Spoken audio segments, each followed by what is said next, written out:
Informazzjoni dwar it-temp, il-ħamrija u kundizzjonijiet oħra li jolqtu direttament lill-bidja issa qed tkun ippubblikata fuq l-internet biex tkun aċċessibbli kemm għall-bdiewa u wkoll għall-pubbliku.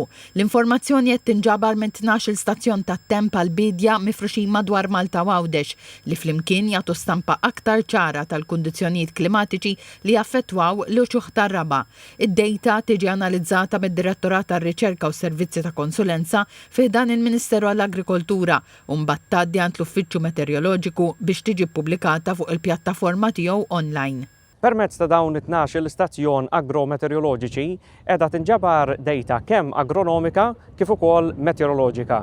Din l-informazzjoni qiegħda tmur direttament ġewwa l-Met Office fih dan l-Ajruport Internazzjonali ta' Malta fejn il-pubbliku ġenerali jista' jaċċessaha mod speċjali dina qiegħda iktar iffukata fuq il-bdiewa minħabba l-fatt li ċerta parametri illi huma relatati ma l-agrikoltura qegħdin jiġu pubbliċizzati fuq din il-pjattaforma. Il-Ministru għall-Agrikoltura Anton Refalo qal li l-inizjattiva ipass lejn agrikoltura aktar moderna u sostenibbli minn barra t-temperatura, ix-xita, l-umdità u r-riħ, dawn l-istazzjonijiet jiġbru wkoll informazzjoni dwar il-ħamrija u kundizzjonijiet oħra li jistgħu jgħinu lil bdiewa jippjanaw aħjar it-tisqija u jintebħu kmieni b'riski ta' mart fil-pjanti.